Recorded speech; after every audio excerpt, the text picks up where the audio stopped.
So, should you rent or buy a home in 2025? Well, we made a similar video last year, but the market has changed so much since then that our advice has changed too.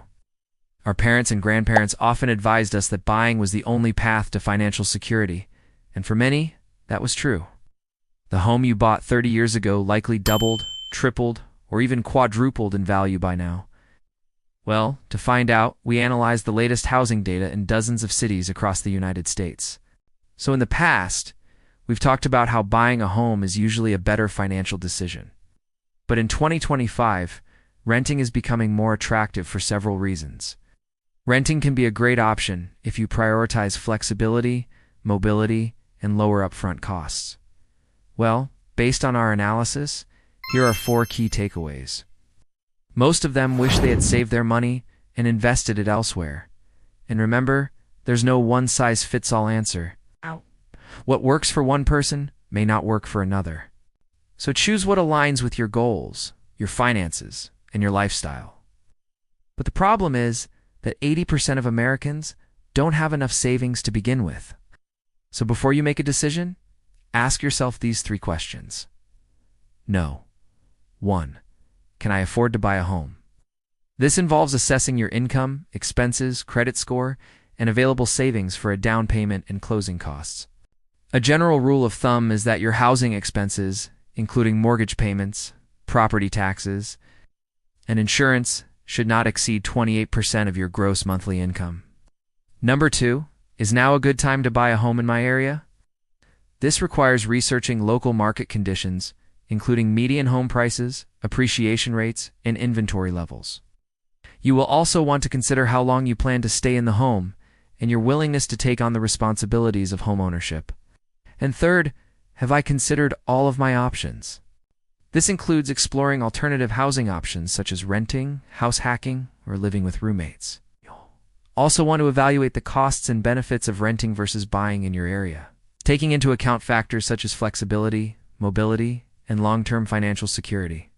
No. 1. Home prices will likely remain flat to slightly lower for the next few years. No. 2. Mortgage rates are expected to stay in the 6 to 7 range. No. 3. Rental prices will continue to rise in most major cities. And no. 4. More people will choose to rent rather than buy in 2025. Now, it's important to note that these are just predictions based on historical data and current market conditions. Actual results may vary. Then there are always risks involved in real estate investing. But by staying informed and following these tips, you can make more informed decisions about whether to rent or buy in 2025. Plus, it can free up your cash flow for other investments. But buying can be a better deal if you plan to stay in one place for several years and want to build long-term equity. Ultimately, there's no one-size-fits-all answer. Why? You need to carefully consider your financial situation, lifestyle, and long-term goals. But here's something to keep in mind. Don't let societal or family pressure push you into a decision that isn't right for you. Some people will benefit from renting, while others will benefit from buying. There is no right or wrong answer. It's all about finding what works best for you. First, the cost of renting has skyrocketed in most major cities.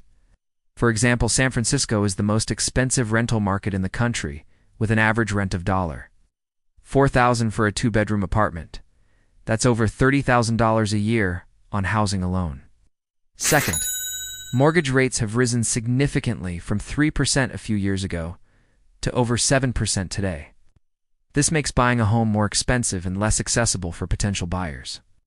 On top of that, renters have more flexibility and mobility. If you decide to change jobs, relocate for personal reasons, or just want to try living somewhere else, it's easier to do so without the hassle of selling a property. While renting does not build equity like owning a home does, many renters are choosing to use that extra cash flow for other investments like stocks, bonds, or even cryptocurrency. And based on our analysis, here's what we found. Buying a home is still considered a solid long-term investment, but it's only a good deal in certain locations. Cities like Las Vegas, Phoenix, and Atlanta have seen massive appreciation over the past decade. In fact, Atlanta home values have grown by over 63% since 2014. But other markets like San Francisco, Seattle, and New York have seen minimal growth compared to the national average. As we've seen in our recent videos, there's a lot of fear that home prices will crash. But according to our analysis, the likelihood of that happening is slim. Here's why. Since 1990, the United States has experienced two major housing crashes. One was the dot-com crash in the early 2000s, which led to a 35% decline in home prices nationally. And the other was the Great Recession in 2008, which caused a 33% drop. Both of these crashes occurred after multiple consecutive years of double-digit growth, which created massive amounts of supply and demand imbalances. But today, the market is completely different. Year over year, home prices have barely changed in the past 6 months, and most experts predict that they'll remain relatively flat for the next few years. So while a crash isn't out of the question, it's unlikely to happen anytime soon. But times have changed.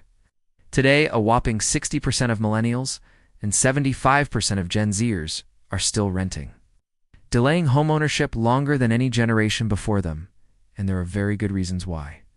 So this is a brand new update for 2025. Welcome to the channel. What happened to the housing market? So last year we saw the fastest housing market in history. Record low interest rates created a bidding war where buyers would waive inspections, appraisal contingencies, and sometimes even offer well above asking price. Homes were selling in less than a week, and everyone was getting rich off of real estate.